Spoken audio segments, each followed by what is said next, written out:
everybody, welcome back to Late Night Review. My name is Elizabeth Aragon.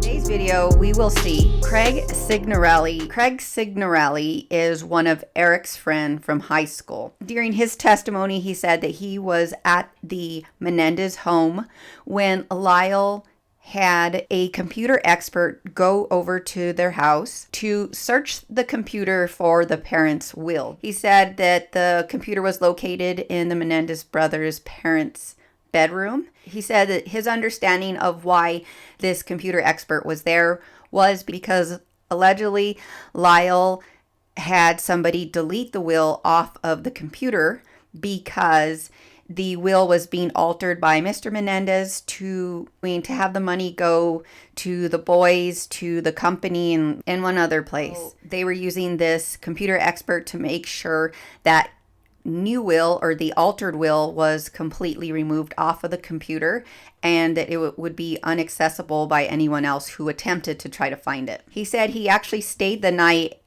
at the Menendez home that night with Eric. That night, as in the night they had this computer expert there. And he also stated that Eric allegedly told him that they had killed their parents, and that the reason why he didn't question Eric about it was because first, he didn't believe that that was actually true, because apparently those two, Eric and Craig, used to play mind games with each other or on each other. And so he just thought this was another one of the games Eric was playing on him. So he just really didn't believe that it was true. He said that he went back outside and his brother was standing there with two shotguns and said, "Let's do it." And they walked inside and Lyle was standing, or Eric went up to the door on the left, which was slightly open, and the door on the right. Lyle went up and put his shoulder against the door on the right.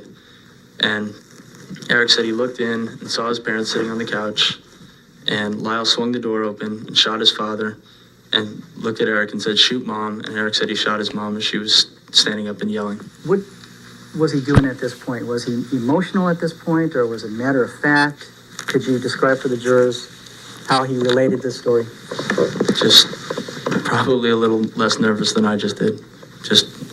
Casual, kind of a low tone of voice. Lester asked him if Eric had ever shared with him that he had been getting molested, and he said no. Now, Detective Zoller, yes, the one who was hauling the other ones to strip clubs, asked Craig if he could wear a wire so that way he could get information out of Eric, and he agreed to do so. Now, through cross-examination from defense, we actually learned that Craig actually wasn't even that close of a friend anymore, because apparently they were going to high school together, but Eric had moved to Beverly Hills High, and so they actually weren't in school together anymore, nor had they talked to each other in over 6 months. However, because he was going to be wearing this wire for Detective Zoller, he asked Eric to go have dinner with him, and so Eric agreed, and they went to this restaurant, and he was wearing two wires, one wire being actually a calculator that was wired, and he actually put that on the table. And throughout this dinner, he asked Eric questions to try to lead him or get him into giving information that the detective wanted. It was an unfruitful conversation for the detectives because Eric didn't acknowledge ever saying that he had previously told him that he was the one, that him and his brother were the ones who killed their parents. Though Craig was one of Eric's supposed friends, he didn't even go to Eric's parents' funeral, and he did have knowledge of when the funeral was going to be, but he did not go. It was also brought out that Craig had actually become upset with the LAPD. He agreed that he would help them out as long as they agreed that it wouldn't affect his mom or his brother in any way. However, the LAPD apparently did reach out to his mother and tell him whatever they told him. And so he got upset with them because he had been skipping school and doing other stuff to do this stuff for them. to try to catch Eric or hang Eric in a confession, but was unfruitful with those attempts. I believe it was this friend that was telling the court that Eric was taking acting classes at school and that he had gotten an award for being like one of the best actors or something. However, what we find out through defense is drama or acting is actually a required course at Beverly Hills High, so it's not that Eric was seeking out acting classes. This was just a requirement. We're going to move on to Howard Gross, and he is the computer guy that was hired by Lyle to try to recover this will. He said he was unable to recover that will despite using a tool to try to do a deeper dive or deeper search of the computer. And he said he didn't spend a lot of time because it just doesn't take a lot of time. He said about like 20 minutes. As about the time he spent there trying to recover this particular file on the will. And that, as I said, it was unfruitful. Howard said that Lyle said, allegedly, can you make it look like you were never doing anything on it, on the computer? And that struck him as weird. But he said he was paid by Lyle with a check that was made out to cash. And when he attempted to get it cashed, it said like refer to maker or something. He got the receipt and the check and gave it to his attorney because he had heard on the news that there was a murder that took place at that home and he had just been there for these services. So that's why he gave this information to his attorney. Now, why he had an attorney, I don't know, but this is just what he said. Maybe he just has the money to keep one on retainer. I don't know. Next one on the stand is Edward Heyman. Now, Edward Heyman is another computer expert, but he is the one that was hired by Carlos Menendez, which is Lyle's uncle. This was the computer expert who was over at the home. So this particular computer expert was the one that was over at the home with his pregnant wife. And he said he wasn't able to find any of the files he was asked to find, despite looking for this file extensively for 2 hours, that he was never able to find any file about a will. They also then put on the stand Deborah Heyman, which was Edward's wife. She said she remembers Eric being concerned when Edward told him that the information that was deleted could not be found on the computer, even despite using a tool to try to find it. She said she was aware of the murders prior to going to that house and actually wasn't quite sure why she even went. But I mean, she says she doesn't know why she went with the husband. However, the husband said that she went with him because they were going to just go up there and make a day of it. And she's saying she's not sure why she went with him. But despite that, she was in the home with her husband while he was trying to recover this file, and also was given a tour of the home by Eric. The next one on the stand was Amanda Adams Greer, and she is the worker at Big Five who sold the shotguns that were used in the murder of Mr. and Mrs. Menendez. They just asked a lot of questions of her, like, do you remember this sale? What kind of gun was it? What kind of things were asked? How were the two shotguns sold? Were they sold with ammunition? Were they sold all together? She just explained the different procedures that Big Five uses to sell these items. I want to show you this picture because I think remember I was telling you how strange this trial is from back then, and I don't know if it's just county to county, state to state, or courtroom to courtroom.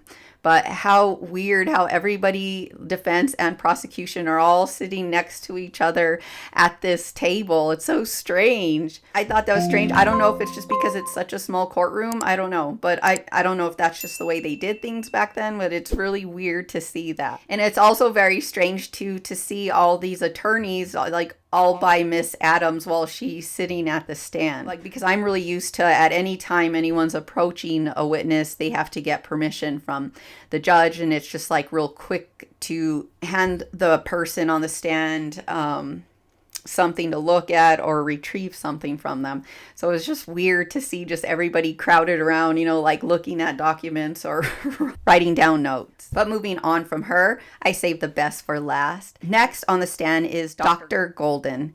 And Dr. Golding is the medical examiner who examined Mr. and Mrs. Menendez's bodies. And this man was a very interesting character. And I don't know why he was so interesting to me, but he really was. He just like reminds me of a professor I would have had in college. Just like one of those people who is just like really irritated that they're teaching the class, but they're there, I don't know, I guess because they enjoy it. But I guess I, as a person, just like people like this because they're so strange. It's just like fun to get to know them. And I don't know, for some reason, I really enjoyed watching this man testify, and the faces he would give just killed me. Like, I am like, I have to show you guys some of these faces and responses he would give to the questions being asked of him. He comes across to me as just like one of those super intelligent people who gets like really annoyed with people because they're like just not as smart. And so I just like, he totally reminds me of like a professor I would have had in college that I would have just really loved because he was so strange. But what I would have not liked about him was because I would probably have been asking a lot of questions because I was always the kid in class asking a bunch of questions. I don't know. I just find people like this quite intriguing for whatever weird reason. I had to show you guys some of the footage from being questioned and his responses. Maybe they'll give you a laugh like they gave me. But he seems like so annoyed by any questions that are asked of him by Pamela, the prosecuting attorney. Just like, here you go with your stupid questions again. So let's take a look at by and Yeah. nicked or Yes, there are no it's one defect, which means that the shot was clustered and caused one defect. Could you tell what direction the shot was traveling when it made wound number 9? Yes, it appears. I have to pause here. This is hilarious because this would be him looking at my paper, irritated by whatever question I was asking him. Now, in addition to wound number 9, there appears to be. Now, in addition to wound number 9, there appears to be 2 other things on this photograph on the left leg that you can see from the photograph. One is it looks like wounds to the top of the left thigh above the knee. Do you see that right there? Yes.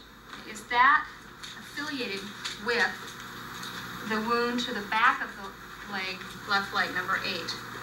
No. Okay, what is this wound here? It appears to be number 7, when we call number 7, on the outside of the. All right, so this is number 7, is that correct? Yes, I believe, yes. All right, I'm going to put a 7 next to that wound. All right, and that's the one you described as being near the hip, and you showed us by standing up, is that correct? Yes. All right, these are photographs of what? I will stipulate that these are crime scene photographs. I just want Mr. Burke to describe it. I'm going to refer now to the diagram, which is 89. The second paper that appears to be a side view, and I believe you indicated in your testimony that there were 2 wounds. I think you said right here.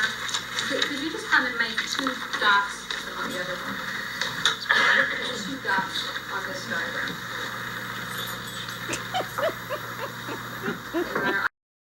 His size of dots are hilarious. He's just like here and here. Jeez, now I'm gonna go sit back down. These were shotgun pellet wounds.